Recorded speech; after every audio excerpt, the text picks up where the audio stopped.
Assalamualaikum warahmatullahi wabarakatuh. Selamat datang di podcast Hijau Berseri. Podcast kali ini season membaca gagasan. Perkenalkan, aku Dila Farhani dari Kader Hijau Muhammadiyah Komite Yogyakarta. Pada kali ini aku akan memandu season membaca gagasan. Nah, sebelum lanjut ke pembahasan, kita sudah kedatangan seorang narasumber yang merupakan koordinator umum KHM Komite Yogyakarta, yaitu Abi Dimas. Selamat siang, Bang Abi. Selamat malam, bukan selamat siang. Kan biar semangat gitu iya, kan. siap. Oke, sehat. Alhamdulillah sehat. Nah, Bang Abi ini salah satu kader yang aktif juga ya di KHM. Selain itu, beliau juga pada kali ini akan menjelaskan tentang sebuah buku yang berjudul Teologi Lingkungan, Etika Pengelolaan Lingkungan dalam Perspektif Islam gitu.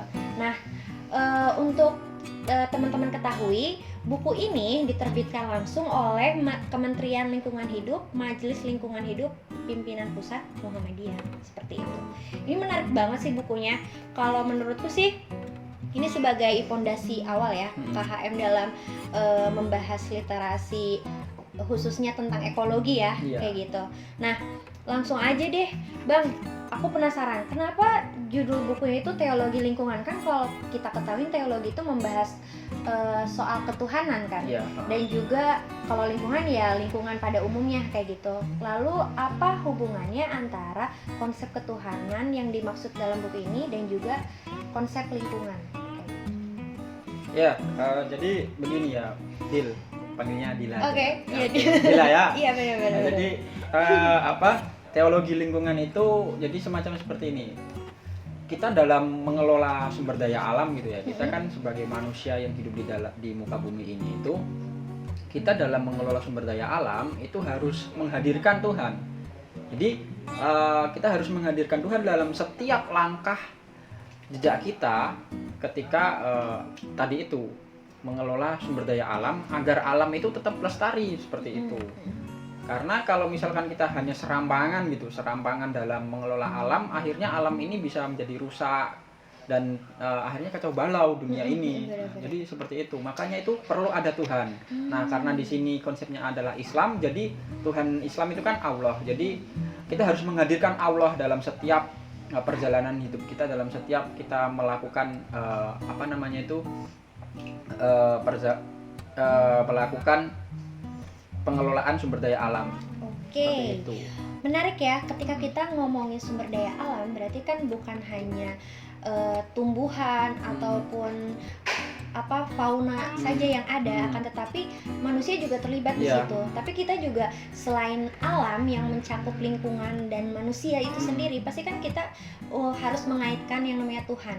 Nah, menurut Bang Abi apa sih keterkaitan antara manusia, kemudian alam dan juga Tuhan itu sendiri gitu? Nah, jadi itu sebenarnya manusia, alam, terus kemudian Tuhan itu merupakan satu kesatuan. Satu kesatuan yang memiliki sifat fungsional. Tidak hanya sifat fungsional sebenarnya, tapi dia punya sifat yang spiritual. Jadi manusia juga jadi bagian dari alam itu sendiri ya? Iya, jadi manusia itu harus menjadi bagian dari alam itu sendiri. Benar. Karena dia hidup di alam itu. Iya, benar. Jadi seperti itu. Nah, kemudian kalau semisal udah tahu tuh konsep kayak gitu kan, otomatis apa sih sebenarnya yang kemudian menjadi dasar bahwasannya manusia itu harus menjaga alam gitu loh. Karena kan seperti yang kita ketahui, alam ini semuanya makhluk hidup gitu. Tapi yang diberikan kekhususan untuk mendapat memiliki akal, kan? Itu kan manusia gitu kan. Pasti kan Tuhan memiliki tujuan tuh untuk membedakan antara makhluk hidup yang Allah ciptakan itu, manusia tuh dispesialkan gitu karena dia memiliki akal gitu. Kemudian apa sih yang melatar belakangi penciptaan itu sendiri seperti itu? Jadi Allah itu menciptakan manusia kan jadi untuk menjadi khalifah di muka bumi, jadi wakil Tuhan di muka bumi ini. Ada dalam Quran juga ya? Iya, ada di dalam Al-Quran juga. Jadi manusia itu sebagai wakil Allah di muka bumi ini, dan kewajiban dari manusia sebagai khalifah di muka bumi adalah menjaga agar bumi ini tetap lestari. tetap lestari dan tetap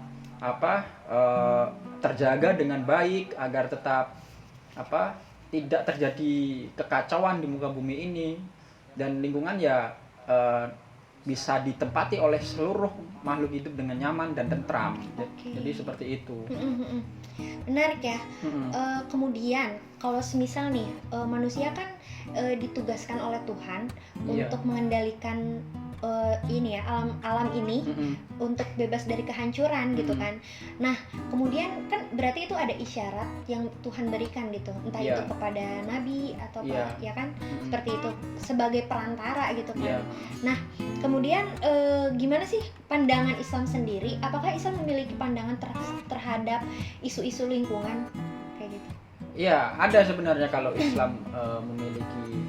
Jadi di Islam itu memiliki dasar-dasar bangunannya gitu, dasar-dasar fondasi pilar-pilarnya dalam merawat lingkungan itu sendiri. Yang pertama itu ada ketauhidan, mengesahkan Allah.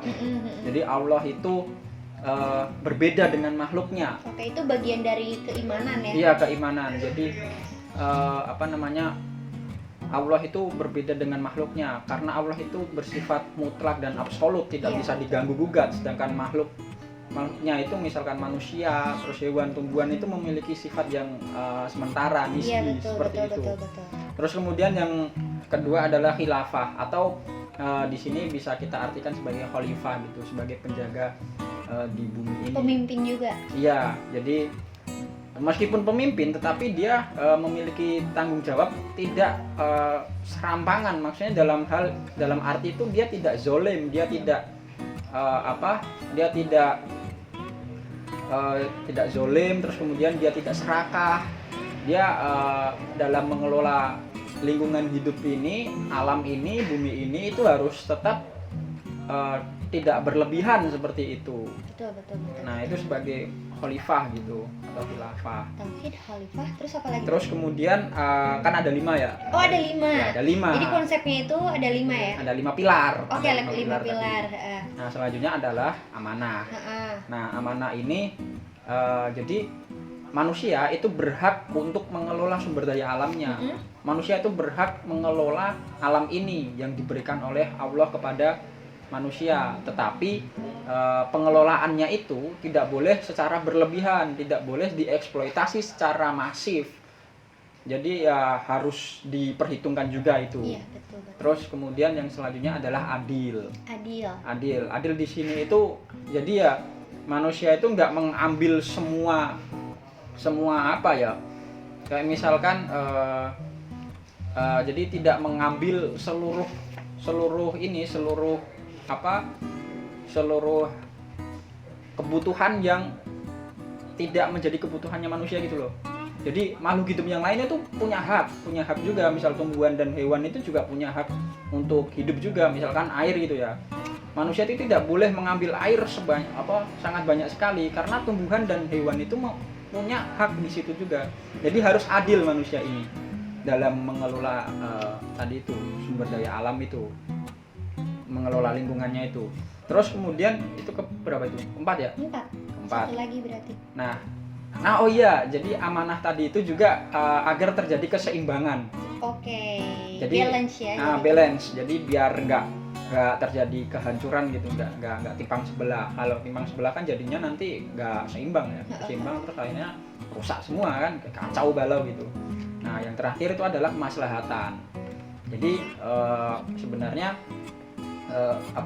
pengelolaan lingkungan ini, kelestarian lingkungan itu untuk kemaslahatan bersama. Jadi tidak hanya manusia saja, tetapi hewan dan tumbuhan, terus kemudian makhluk-makhluk hidup yang lain, misalkan bahkan bakteri pun, virus pun juga memiliki hak yang sama seperti itu.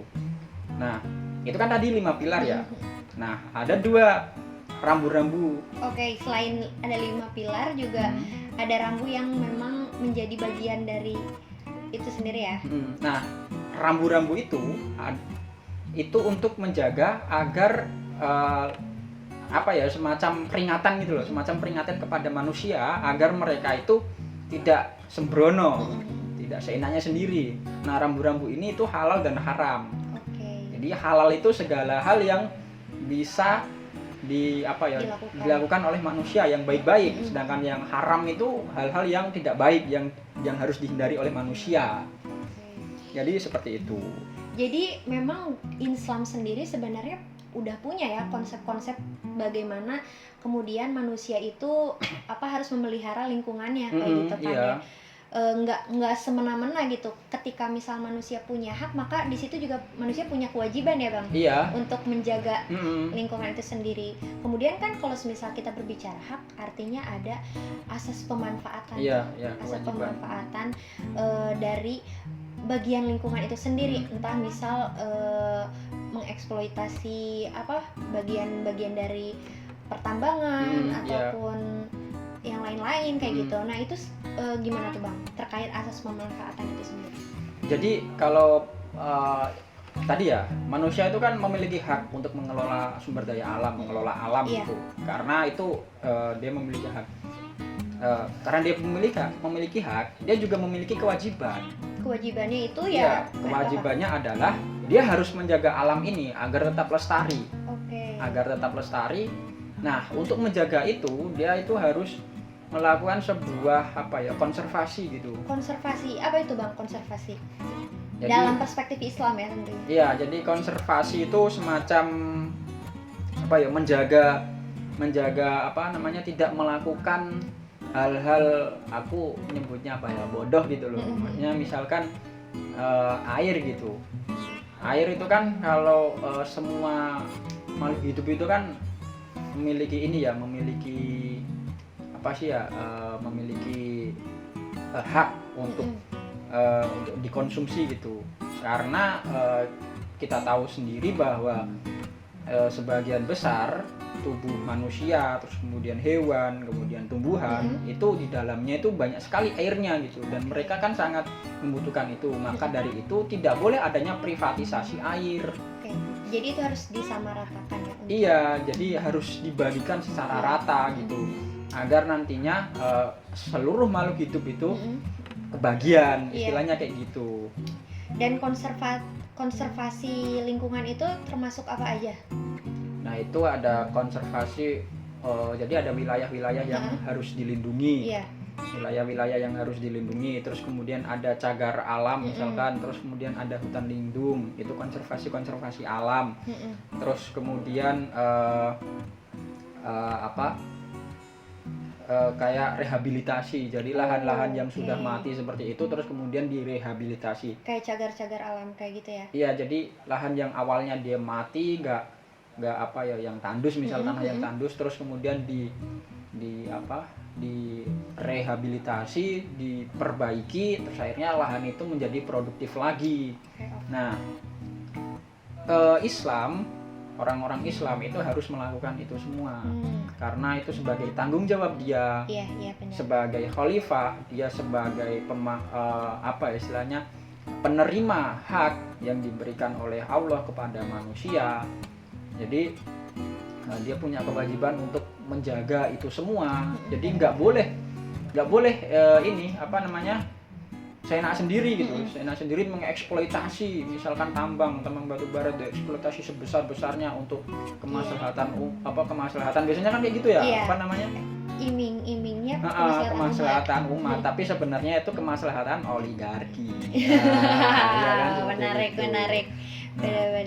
Nah, jadi ya itu, dan makanya yang perlu ditekankan di sini ya, agar manusia itu mampu mengelola lingkungannya dengan baik, dan agar sumber daya alam itu tetap terjaga dengan baik, dan makhluk hidup itu bisa berdampingan dalam menikmati kehidupan di dunia ini.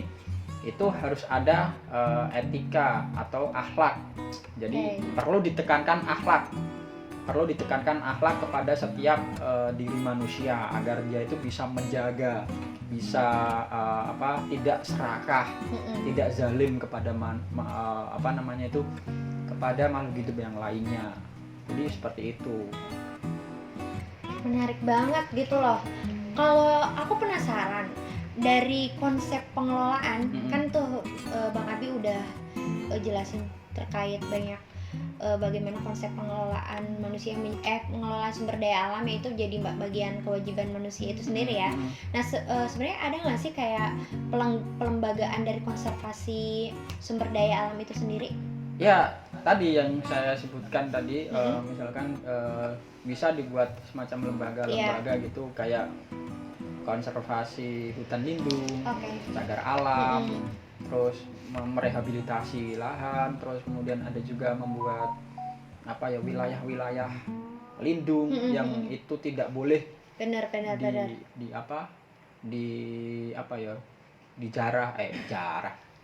disentuh oleh manusia. Jadi seperti itulah. Harus dirawat lah. Ya, harus dirawat. Jadi perawatannya seperti itu. Nah, terakhir nih. Terakhir. Kalau menurut Bang Abi ya, dari perspektif buku teologi lingkungan ini, menurut Bang Abi apa sih sebenarnya yang bisa kita ambil melihat sekarang fenomena kerusakan lingkungan yang terjadi di Indonesia khususnya, seperti pembakaran hutan, terus perampasan lahan, kemudian juga perluasan lahan-lahan dan lain-lain kayak gitu. Menurut Bang Abi apa sih relevansinya dengan antar gagasan dari buku ini dan juga kondisi yang ada? Nah, kalau misalkan saya lihat ya dari buku yang saya baca itu tadi, dengan fenomena-fenomena kerusakan lingkungan yang terjadi sekarang ini. Jadi kerusakan lingkungan itu sebenarnya kan kalau saya hubungkan dengan buku itu tadi kan karena adanya ulah tangan manusia itu sendiri ya, yang juga sudah disebutkan diperingatkan oleh Allah juga sih di dalam surat Ar-Rum ayat 41. Jadi telah terjadi kerusakan di laut, di darat, dan yang disebabkan oleh manusia itu sendiri. Nah, jadi krisis-krisis lingkungan, misalkan climate change, perubahan iklim, terus kemudian perubahan iklim, terus kemudian kekeringan, terus kemudian ada juga pengasaman air laut, terus kemudian kesulitan air bersih, dan lain-lain lah. Masih banyak ya? Masih banyak. Mungkin teman-teman juga udah tahu semua, pemanasan global seperti itu. Nah, polusi udara itu kan sebenarnya diakibatkan oleh ulah tangan manusia ya. Nah, jadi manusia itu bertanggung jawab atas kerusakan itu semua. Maka yang harus ditekankan adalah setiap di dalam diri manusia itu dia harus memasukkan atau menanamkan akhlak-akhlak yang baik yang berkaitan dengan hubungan dia dengan Allah ataupun dengan alam. Jadi harus ditanamkan itu akhlak-akhlak yang baik. Jadi akhirnya karena dia memiliki akhlak yang baik, terus kemudian dia bisa membedakan antara mana yang halal, mana yang haram, terus kemudian dia bisa memahami tentang 5 pilar tadi, 5 pilar bangun dasar tadi itu. Nah, mungkin dari situ manusia bisa mengelola lingkungannya dengan baik gitu loh. Nah, misalkan inilah bertanggung jawab untuk menjaga agar kerusakan lingkungan ini meskipun ini ya kecil-kecilan, tapi kan kalau kecil tapi di banyak tempat itu kan pasti nanti gerakannya menjadi masif besar gitu ya. Ya meskipun kecil-kecil seperti itu aku rasa itu bisa lah nantinya paling tidak menunda kiamat lingkungan. Iya, benar-benar. Berarti kiamat tuh kita yang ciptakan sendiri ya, kalau bisa kita merusak terus. Iya, karena menurut ilmuwan katanya ya di era ini itu era menuju kepunahan ke-6. Jadi yang itu disebabkan oleh siapa? Manusia itu sendiri. Ngeri ya, dia yang meneliti, dia juga yang merusak gitu. Padahal yang kelima dulu itu yang dinosaurus kalau nggak salah itu kan disebabkan oleh alam sendiri, bukan campur tangan manusia. Sekarang manusia gila kan, udah beda level ya. Iya makanya. Oke, ada lagi Bang Abi? Mungkin cukup itu aja sih. Cukup sekian ya. Oke, terima kasih banyak Bang Abi atas pemaparan dari gagasan buku yang kira-kira ini masih bisa didapetin nggak sih bukunya? Aku kurang tahu sih. Itu aku dapat di acara. Oke, buat teman-teman yang memang pengen review buku dari ini, mungkin dipantengin aja terus podcast kita, khususnya season membaca gagasan gitu. Terima kasih banyak Bang Abi telah Sama-sama. mengisi season kali ini gitu. Mungkin terakhir dari saya bahwa perlu ditegaskan kehadiran manusia sebagai khalifah di muka bumi tentu berkaitan dengan bagaimana kita merawat apa yang ada, yaitu lingkungan gitu. Karena pada akhirnya apa yang akan kita berikan untuk cucu dan buyut kita di masa yang akan datang gitu. Karena yang merasakan lingkungan ini bukan hanya kita saja, tapi generasi selanjutnya. Mungkin cukup sekian podcast kali ini. Pantengin terus season membaca gagasan bersama saya Dila Farhani. Terima kasih semuanya. Salam lestari, hijau berseri. Sampai jumpa.